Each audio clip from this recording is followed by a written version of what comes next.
Thyroid சுரப்பிக்கு கீழ்ப்பகுதியில் 4 கதுப்புகளாக parathyroid காணப்படுகிறது. Parathyroid சுரப்பி hormone வந்து பாராதார்மோன். இது என்ன பண்ணுன்னா எலும்புகளில் கால்சியம் சிதைவை ஏற்படுத்தி ரத்தத்தில் கால்சியம் அளவை அதிகரிக்கும். இதுதான் பாராதார்மோன். பாராதார்மோன் ஒரு அறுவை சிகிச்சை மூலம் நீக்கப்பட்டால் டெட்டனி அப்படின்னு தசைகளுக்கும் ஏற்படும். இதுதான் பாராதார்மோன் இல்லாதனால ஏற்படுற ஒரு நோய். அடுத்தது ஃபீனியல் சுரப்பி. ஃபீனியல் சுரப்பி வந்து தலையில் காணப்படும். ஃபீனியல் சுரப்பியில் 2 ஹார்மோன் சுரக்கும்.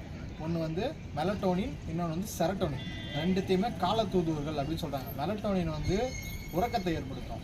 அதாவது இரவு நேரங்களில் வெளிச்சம் குறையும் போது அது வந்து வெளிச்சம் குறைவதை உணர்த்தி நம்மளுக்கு தூக்கத்தை ஏற்படுத்தும். இதுதான் மெலட்டோனின். செரட்டோனின் வந்து விழிப்பை ஏற்படுத்தும். இதுதான் செரட்டோனின். அடுத்தது தைமஸ் வந்து நிணநீர் உறுப்பாகவும் செயல்படும், நிணநீர் சுரப்பியாகவும் செயல்படும், அப்புறம் ஹார்மோனையும் சுரக்கும். ரெண்டாவது அது சுரக்கிற ஹார்மோன் வந்து தைமோசின். இது வந்து நோய் தடைக்காப்பு மண்டலத்துக்கு தேவையான ஒன்று. அடுத்தது நம்ம போறது வந்து கணையம். கணையம் வந்து நாளமில்லா சுரப்பியாகவும் செயல்படும், நாளமுள்ள பகுதியாகவும் செயல்படும். நாளமுள்ள பகுதி வந்து கணைய நீரையும், நாளமில்லா பகுதி வந்து குளுக்கோகான் அண்டு இன்சுலின் இது ரெண்டுத்தையும் சுரக்கும். கணைய லாங்கர்ஹான் திட்டுக்கள் இந்த பகுதி தான் வந்து ஹார்மோன் சுரக்கிற பகுதி. கணையத்துல லாங்கர்ஹான் திட்டுக்கள் தான் ஹார்மோன் சுரக்கிற பகுதி. அந்த 2 ஹார்மோன் குளுக்கோகான், இன்சுலின். குளுக்கோகான் என்ன பண்ணும்னா ரத்தத்துல இருக்க குளுக்கோஸ் அளவை அதிகப்படுத்தும்.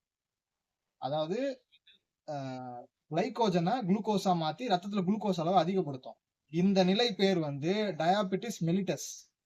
இன்சுலின் என்ன பண்ணும்னா ரத்தத்துல இருக்க குளுக்கோஸை கிளைகோஜனா மாத்தி கல்லீரல்ல சேமிக்கும். இதுதான் வந்து அப்படியே ரெண்டுத்துக்குமே ஆப்போசிட்டா செயல்படும். ரத்தத்துல குளுக்கோஸ் அளவு அதிகரிக்கிற நிலை கிளைகோசூரியா, அதிகமா சிறுநீர் வெளியேற நிலை பாலியூரியா, அதிகமா தாகம் எடுக்கிறது பாலிடிப்சியா, அதிகமா பசி எடுக்கிறது பாலிபேஜியா.